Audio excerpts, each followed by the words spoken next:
नमस्कार मेरे विद्यार्थी मित्रों, क्लास 11th। आज हम पढ़ेंगे कबीर के पद। चलिए शुरू करते हैं। सबसे पहले कबीर का जीवन परिचय जान लेते हैं। इनका जन्म 1398 ईस्वी में वाराणसी में हुआ था। इनकी माता का नाम नीमा और पिता का नाम नीरू था। कबीर के जन्म के बारे में कोई एक राय निश्चित नहीं है। कहा जाता है कि कबीर नीमा और नीरू की अपनी संतान नहीं थे। उन्हें वो एक ताल के पास पड़े हुए मिले थे और उन्हें अपने घर ले आए और अपना पुत्र मान लिया। तो कबीर की रचित पंक्तियाँ से पता चलता है कि वो निरक्षर थे।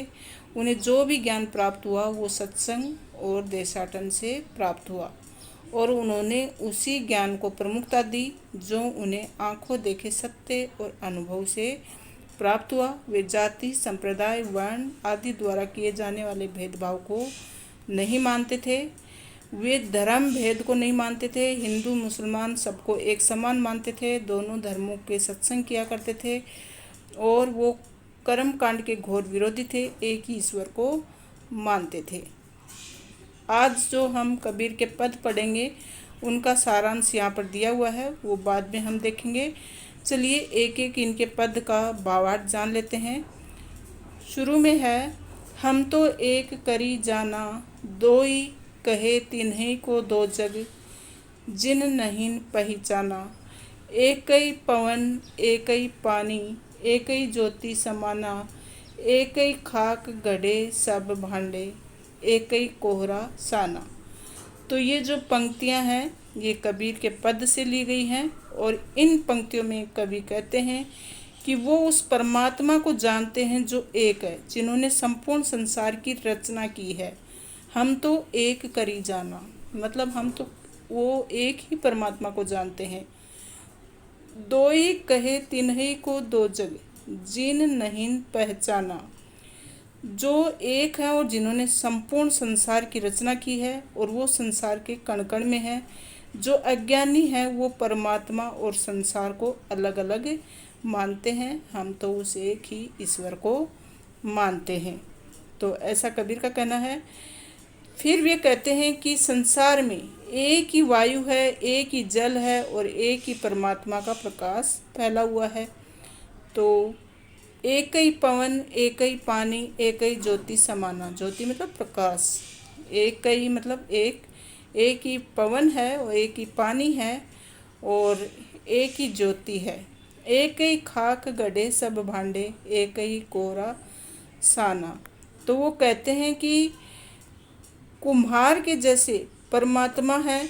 वे कहते हैं जिस प्रकार कुम्हार एक ही मिट्टी से तरह तरह के आकार गढ़ता है, मतलब तरह तरह के मटके बनाता है, बर्तनों का निर्माण करता है, ठीक उसी प्रकार परमात्मा ने भी एक ही मिट्टी से हम सबको बनाया है। समझ में आया बच्चों कि हम तो एक करी जाना। कबीर क्या कहते हैं कि वो परमात्मा जो है वो एक ही है।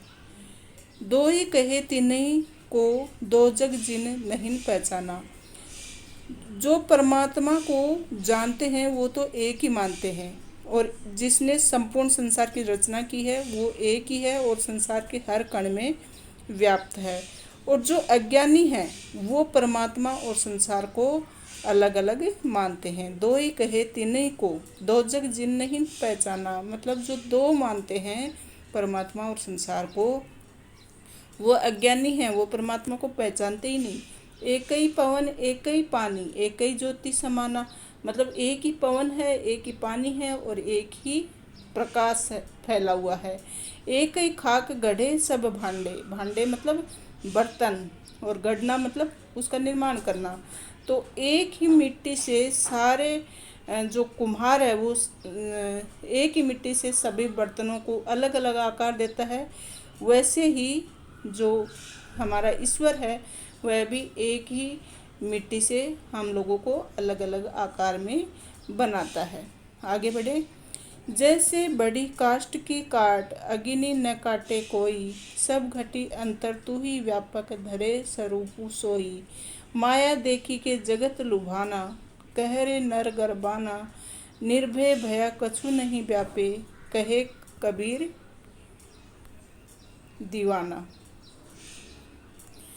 तो कहते हैं कि जैसे एक बढ़ई सिर्फ लकड़ी को ही काट सकता है, उस अग्नि को नहीं काट सकता जो उसमें समाई हुई है, ठीक उसी प्रकार मृत्यु के बाद सिर्फ शरीर मरता है, उसमें समाई आत्मा कभी नहीं मरती। कहने का मतलब है कि जो बढ़ई होता है, जो फर्नीचर बनाता है, वह लकड़ी को काट सकता है, उस अग्नि को नहीं काट सकता जो कि उसमें समाई हुई है, क्योंकि लकड़ी हम जलाते हैं तो अग्नि लकड़ी में समा जाती है। उसी प्रकार जो मृत्यु के बाद सिर्फ शरीर मरता है, उसमें समाई आत्मा कभी नहीं मरती। वे कहते हैं कि संसार की माया लोगों को आकर्षित करती है और उन्हें अपनी ओर खींचती है, और इंसान इन क्षण भंगुर वस्तुओं में फंसते चले जाते हैं और उन पर गर्व भी करते हैं। क्या कहते हैं?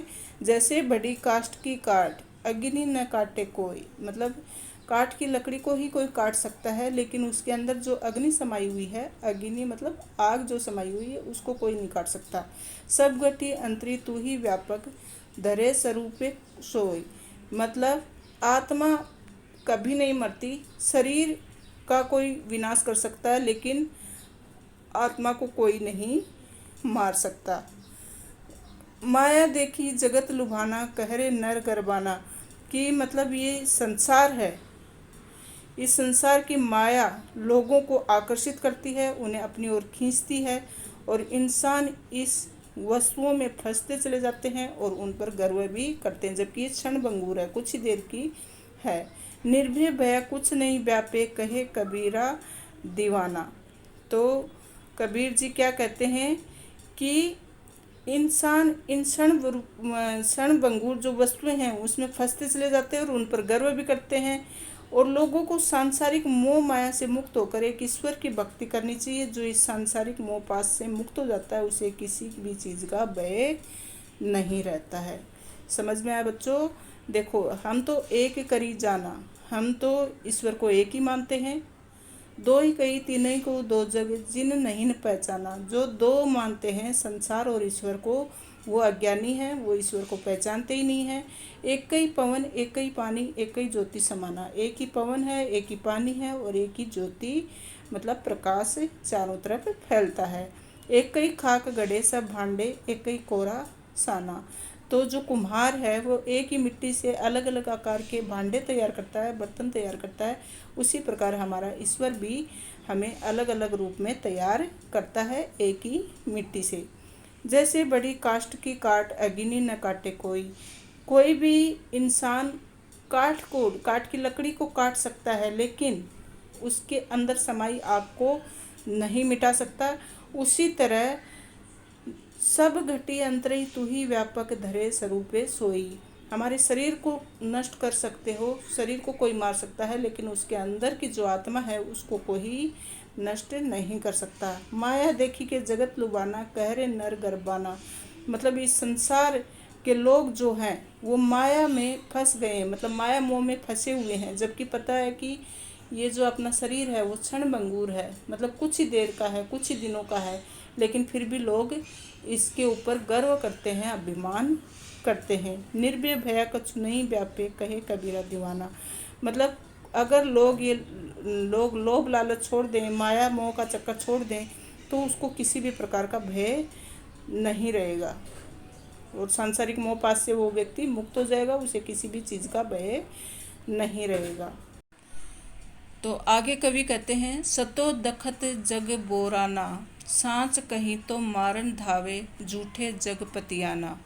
तो ये संसार के लोग पागल हो गए हैं, सांच कही तो मारन धावे, सच्ची बात उनको कही जाए तो वो मारने को दौड़ते हैं। झूठे जग पतियाना, और झूठी बातों पर विश्वास करते हैं।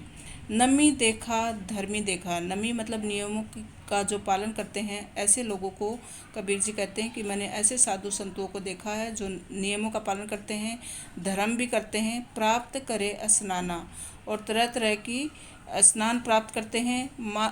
आत्म मारी पखाने पूजे, लेकिन उनकी आत्मा में कोई ज्ञान नहीं है, उनकी आत्मा मर चुकी है, उनमें कछु नहीं ज्ञाना, उनमें कोई भी किसी भी तरह का ज्ञान नहीं है। बहुतक देखा पीर ओलिया, बहुत सारे ऐसे पीर देखे, बाबा देखे, पढ़े किताब कुरान, जो किताब और कुरान पढ़ते हैं, बड़े बड़े ग्रंथों का अध्ययन करते हैं, के मुरीद तदबीर बतावे, और उनके मुरीद मतलब उनके शिष्य हैं, उनको अलग अलग ज्ञान की बातें बताते हैं। उनमें उहुम जो ज्ञाना, जैसे कि उनमें बहुत सारा ज्ञान भरा पड़ा है लेकिन खुद ही वो अज्ञानी है। आसन मारी ढीब धरी बैठे, मन में बहुत गुमाना, और आसन पर बैठकर बड़े बड़े दंभ भरते हैं और अपने ज्ञान पर गर्व करते हैं। पीपर पाथर पूजन लागे, मतलब पीपर मतलब पीपल, जैसे पीपल का पेड़ वृक्ष पूजते हैं, पत्थर को पूजते हैं। तीर्थ गर्व भुलाना, और तीर्थ पर गर्व करते हैं। टोपी पहरे माला पहरे, छापा तिलक अनुमाना, टोपी पहनते हैं, माला पहनते हैं और छापा तिलक करते हैं। इस तरह का दिखावा बहुत सारे साधु संत करते हैं। साखी शब्द गावत भूले, आत्म खबरी न जाना, अनेक तरह की साखी और शब्द कहते हैं लेकिन उनकी आत्मा को ये खबर ही नहीं है। आगे कहते हैं, हिंदू कही मोई राम प्यारा, तुर्क कही रहीमाना। तो हिंदू लड़ते हैं अपने राम के लिए, और तुर्क कहे रहीम, तुर्क जो मुसलमान हैं वो रहीम को मानते हैं। तो हिंदू और मुसलमान अपने अपने धर्म के लिए लड़ाई करते हैं। आपस में दो लरी लरी मुए, आपस में दोनों ही धर्म वाले लड़ लड़ कर मरते हैं। मम न काहू जाना, मुझे इस बात का कुछ भी नहीं लेना देना, मुझे इन सब बातों से कुछ लेना देना नहीं। घर घर मंत्र देते फिरते हैं महिमा के अभिमाना, और घर घर लोग जाकर मंत्र देते फिरते हैं और बड़ी बड़ी अपने अपने धर्म की महिमा गाते फिरते हैं, उस पर अभिमान दिखाते हैं। गुरु के सहित सीखे सब बूढ़े, अत काम पछताना, कहे कबीर सुनो हो सती, ये सब भ्रम भुलाना। ये सब भ्रम की बातें हैं। केतिक कही कहा नहीं माने, सहज सहज सम्माना, इन सब बातों में कुछ नहीं रखा है। सहज ईश्वर की सच्ची भक्ति में सबको लीन हो जाना चाहिए। और जैसा कि यहाँ पर बताया है कि कबीर ने बाहरी दुनिया के दिखावे पर प्रहार किया है। वे कहते हैं कि संसार के लोग पागल हो गए हैं, सच सुनकर मारने को दौड़ते हैं और झूठ पर इनको पूरा विश्वास हो जाता है। यहाँ पर दिया है ना, सतो दखत जग बोराना, बोराना मतलब पागल हो गए हैं, जग मतलब संसार। तो सांच कही तो मारन दावे, सच्ची बात पर मारने को दौड़ते हैं और झूठे जगपतियाना, झूठी बातों पर उनको संसार को विश्वास हो जाता है। फिर आगे क्या कहते हैं कि ऐसे साधु संत भी देखें जो व्रत उपवास रखते हैं, नियमों का पालन करते हैं और अपनी आत्मा की आवाज़ को अनसुनी करते हैं। मतलब उनकी आत्मा क्या मानती है, आत्मा क्या कहती है, इस बात को स्वीकार नहीं करते हैं, उस आत्मा की बात अनसुनी करते हैं। नमी देखा धर्मी देखा, मतलब बहुत सारे नियमों का पालन करते हैं, ऐसे साधु संत भी देखे हैं और अलग अलग व्रत उपवास करते हैं, धर्म करते हैं, लेकिन आत्मा मारी पखा नहीं पूजे, उनमें कछु नहीं ज्ञाना। लेकिन अपनी बात असनाना मतलब अनसुनी करते हैं, अपनी आत्मा की बातों को अनसुनी करते हैं और धर्म के नाम पर दिखावा करते हैं जिसमें से कुछ भी सच्चाई नहीं होती है। यहाँ पर दिया हुआ है, उनमें कछु नहीं ज्ञाना। बहुतक देखा पीर ओलिया, पीर मतलब जो मुसलमानों के साधु संत होते हैं उनको पीर ओलिया बोलते हैं। पढ़े किताब कुरान, तो जो बहुत सारी किताब और कुरान पढ़ते हुए दिखाई देते हैं, ऐसे बहुत सारी फ़कीर देखे हैं, पीर देखे हैं जो धार्मिक पुस्तकें पढ़ते हैं और अपने मुरीदों को परमात्मा तक पहुंचाने का मार्ग बताते हैं। ऐसे लोग खुद अज्ञानी होते हैं, इसलिए वास्तविकता से परे बाहरी आडंबरों में उलझे रहते हैं। उनको खुद को ज्ञान नहीं है, उनको खुद को वास्तविकता का पता नहीं है और दूसरों को ज्ञान की बातें सिखाते हैं। ऐसे बहुत सारे पीर ओलिए फ़कीर देखे हैं। आसन मारी ढीप धरी बड़े, मन में बहुत गुमाना, गुमान मतलब गर्व घमंड करना। तो बताते हैं कि ये लोग आसन लगाकर समाधि लगाकर बैठ जाते हैं और पत्थर की मूर्तियाँ और वृक्ष मतलब पीपल के पेड़ को पूजते हैं, तीर्थ आदि पर जाते हैं और सोचते हैं कि ईश्वर के सच्चे भक्त हैं और ऐसा करके अपने अभिमान को संतुष्ट करते हैं। पर सच्चाई तो ये है कि ये सब बस सांसारिक माया है, वास्तव में कुछ और ही है। यहाँ पर दिया है ना कि पीपर पाथर पूजन लागे तीर्थ गर्व भुलाना, आसन मारी ढीप धरी बैठे मन में बहुत गुबाना। तो आसन मारकर समाधि लेकर बैठ जाते हैं और अभिमान करते हैं इस बात पर कि हमें सब ज्ञान है, लेकिन और सब पीपल पेड़ वृक्ष ये सब पूजते हैं, तीर्थ जाते हैं और खुद ही अपने ऊपर गर्व महसूस करते हैं और संतुष्ट हो जाते हैं अपनी भक्ति पूजा पर, लेकिन इनको वास्तविकता का कुछ पता ही नहीं है। फिर टोपी पहिरे माला पहिरे छाप तिलक अनुमाना, साखी शब्दई गावत भूले आत्म खबरई न जाना, हिंदू कहे मोई राम प्यारा तुर्क कहे रही माना।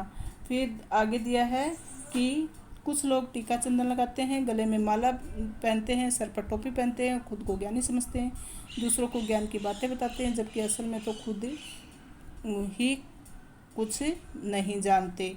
और इनको लगता है आपस में ही लड़ते रहते हैं, हिंदू को राम प्रिय लगता है, मुसलमान को रहीम प्रिय लगता है, दोनों धर्म के नाम पर लड़ते रहते हैं, पर अपने अंदर कोई नहीं झांकता है। तो ये दोनों ही मूर्ख हैं, क्योंकि जिसे ये भक्ति समझते हैं वो भक्ति है ही नहीं, इन्होंने ईश्वर को कभी समझा ही नहीं। कबीर कहते हैं कि ऐसे लोग खुद तो अज्ञानी होते हैं परंतु दूसरों को धर्म का ज्ञान बांटते फिरते हैं। कहे कबीर सुनो हो सती ई सब भ्रम बुलाना, केतिक कहीं कहा नहीं माने सहज सहज समाना। तो लास्ट में कबीर क्या कहते हैं कि परमात्मा एक है, अगर परमात्मा को पाना है तो सत्य और प्रेम का रास्ता अपनाओ और दिखावे की दुनिया से दूर रहो। ऐसे गुरुओं के साथ साथ उनके शिष्य भी मूर्ख होते हैं जो कि बाद में पछताते हैं। तो अंतिम पंक्ति में यही कहा है कि ये सब भ्रम है, इन लोगों के पास कोई ज्ञान नहीं है और अपने ईश्वर में ध्यान लगाओ, वही आपकी नैया पार लगाएंगे। तो स्टूडेंट्स, आपको ये कविता अच्छे से समझ में आ गई होगी, कबीर के पद सही तरीके से समझ लिए होंगे। फिर भी किसी प्रकार का डाउट हो तो कमेंट बॉक्स में अवश्य लिखें। Thank you.